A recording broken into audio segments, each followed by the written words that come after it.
Pokemon Let's Go Pikachu and Let's Go Eevee are due to release on November 16th, 2018, and I for one can't wait for these games. I was lucky enough to be invited by the Pokemon Company to their headquarters in London to test the game out early and to have a little run around in the world, and honestly, the first thing I noticed is just how beautiful the Pokemon world is in this iteration of Pokemon. It's a reimagining of sorts of a previous Pokemon title, and it's just so beautiful. It's amazing. I'm really happy. This to me is how Kanto was always supposed to look. I did check the PC to see if there was a potion in there, but we don't have the potion in the PC this time around, but that's absolutely fine because I just wanted to explore everything in the early stages of the game. I just wanted to have a look at every single detail because it's amazing. And here comes your good old friendly neighbor, who this time isn't blue because this is a reimagining. So this is your wonderful friend, who I of course called Toby.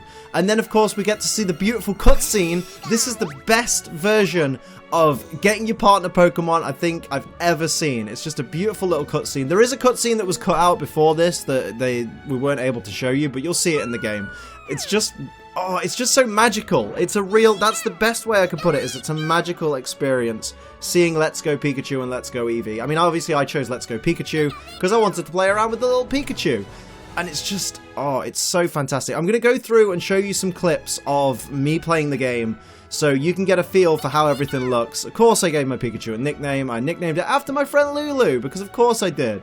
And of course, this is, to me, like I said before, this is how a Pokemon game should look. This is the way it was always intended to be. Here we have our Pokedex, just this full 3D 1080p world. Just make it, honestly, I'm not even sugaring my words when I say that this makes the Pokemon world come alive. It is beautiful. Ran off down Route 27. You can see the Pokemon in the overworld. We'll have a little, I believe a Nidoran pops up at this point. Does it?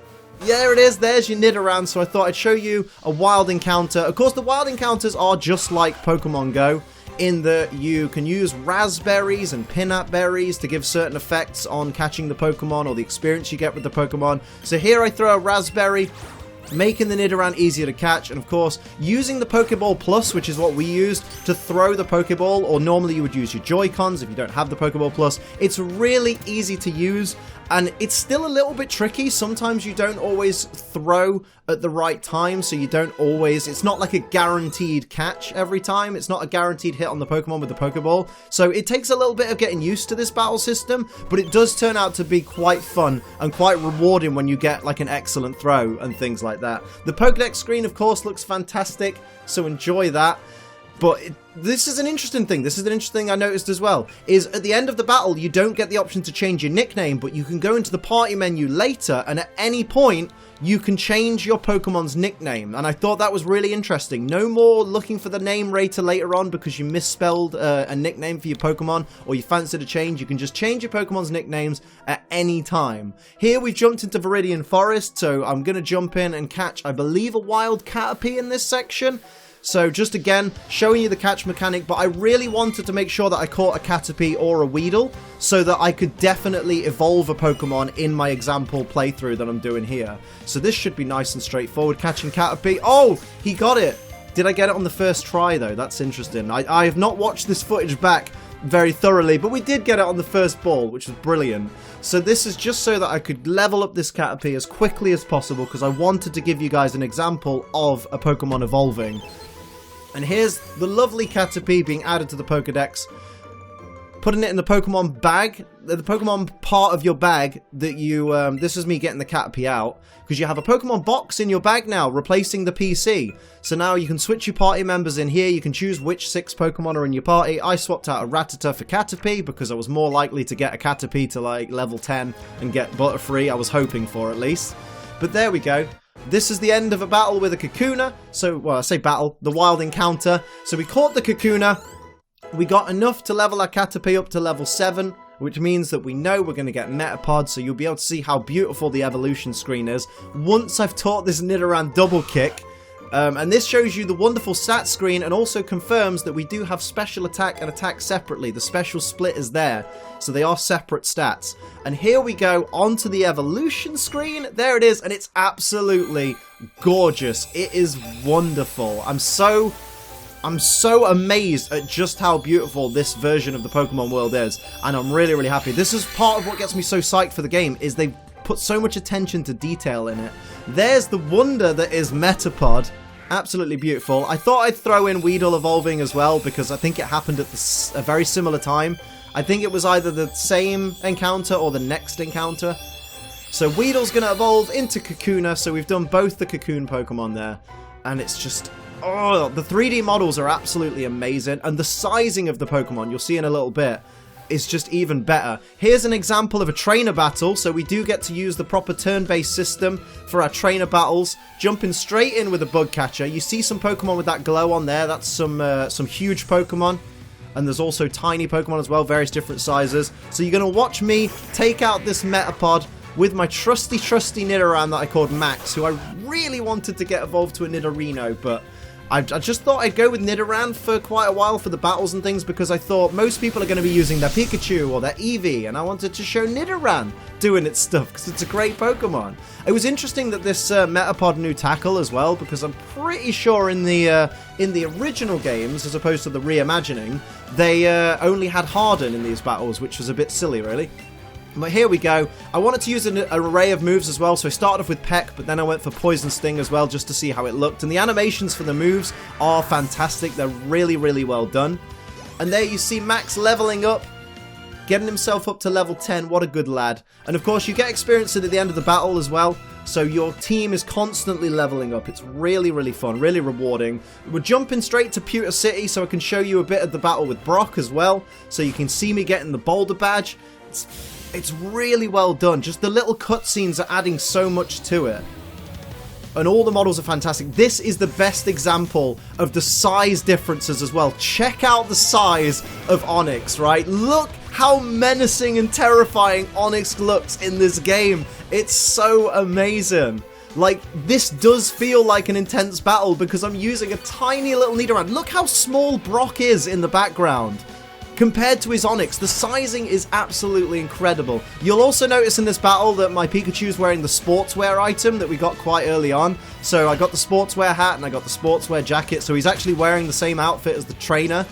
So we were trying to knock this Onix out with double kick. Interestingly as well, Pikachu gets double kick quite early on as well, so that makes the battle with Brock a little bit easier.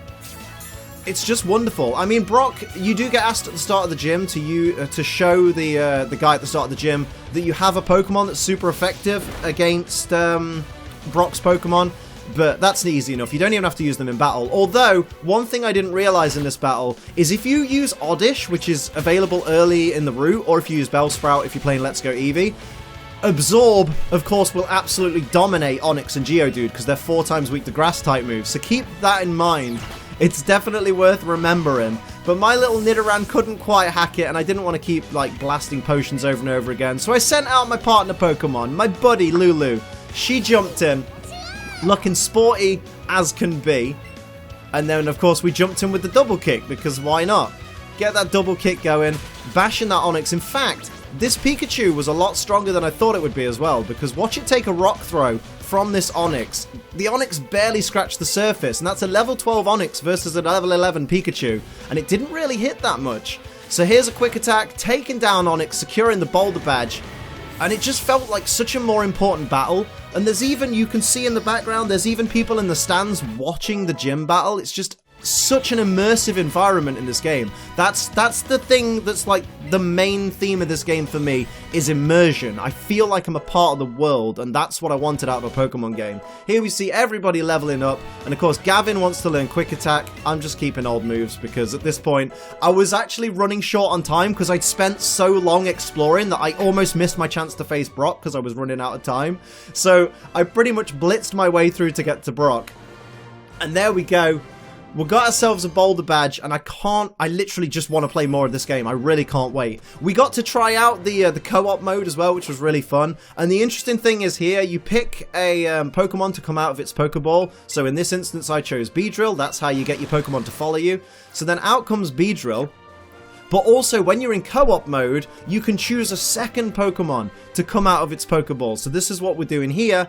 So we go into the party menu, and then we're going to choose another Pokemon, which will be Butterfree, to come out of its Pokeball. So then we can both run around with partner Pokemon behind us, and it's really, really cool. And of course, you've got all the Pokemon. Did you see Abra just teleport away? You might want to rewind that. If you approach Abra from the front, it disappears. You have to approach Abra from behind. It literally, we didn't even notice that on the playthrough. I only noticed it when I got the footage back through. So Abra's the overworld Pokemon are just really, really interesting because they do have minds of their own. Growlithe will just charge around. Pidgey will just fly kind of in a circle, but Growlithe goes everywhere.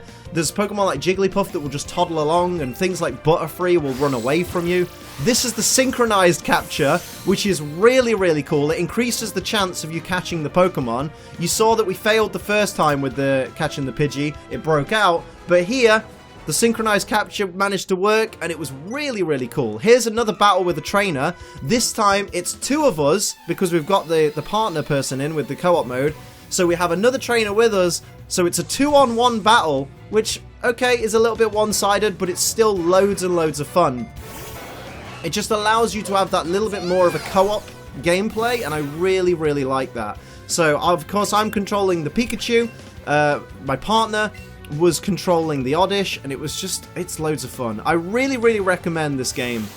I really do. It's different to what you would think it would be. I don't know what I expected this game to be like, but it exceeded those expectations, definitely. Like, I'm really, really excited to bring you guys more content from this. This is just an initial, I want to showcase the game to you a little bit, but I'm going to show you more in the coming weeks. It's really, really fun. I'm going to tell you what I loved about it. What we started to do, we noticed there was a catch combo. Here's a tiny Growlithe. There you go. There are different sized Pokemon, so good luck getting a living dex. But we wanted to catch a bunch of the same species Pokemon in a row because you get catch combos. So we caught one Growlithe, and we were like, okay, let's see if we can make one of these catch combos. Let's see how far we can go in the time limit that we have. So here we see everybody leveling up at the end of the battle. So what we were aiming to do is catch even more Growlithe. We're going to replace one of Butterfree's moves with Psybeam, of course, because we're smart players and that's what we do. Not that these are the teams that we're going to have in our actual games, because of course these are the official Pokemon copies of the game. So we're not able to keep these Pokemon that we've caught. But there goes Growlithe into the bag, and then the aim next is to catch another Growlithe. You see Psyduck in the background, there's Jigglypuff walking around on this route. And there are rare Pokemon that appear on this route as well. So the more of these catch combos you get, I feel like that probably affects the rarer Pokemon appearing. I feel like the more catch combos, beautiful throw there. If I dare say so myself. Yeah, the more Pokemon you catch in a combo, I feel like that's got to count for something. I don't know what, so I can't say anything confirmed at this point. But I feel like there must be a combo system in there for a reason. And there we go with the synchronized capture. It takes a little bit of time to get used to you both throwing the Pokeball at the same time. But once you get it, once you get the hang of it, it becomes a little bit easier. So here we realized this Growlithe was going to take a little bit more encouraging to capture, so we gave it a Raspberry. We also gave it a Nana Berry. That wasn't my choice. I was going to give it another Raspberry, but then we both went for the throw. First Pokeball got it. We didn't get the Synchro capture in that one. But we didn't get the Growlithe, of course. I'm just watching this back like, did we get the Growlithe? Did we catch this one? Excellent throw with the synchronized catch. That has to be a capture. I believe this is where we got it, because I want to show you the combinations. So there we got the Growlithe. That was our second Growlithe in a row. Obviously, if you go for a different Pokemon, then it means that you break the chain, so the combo is no longer in effect. We're going to teach Pikachu Thunderbolt, because, of course, it's better than Thunder Shock. There we go. Goodbye, Thunderbolt. And then, of course, everyone else is going to get their experience if need be. I believe. Let's see. Pidgeotto is level 19. Oh yeah, I forgot at this point we had a Pidgeotto. Aren't we great?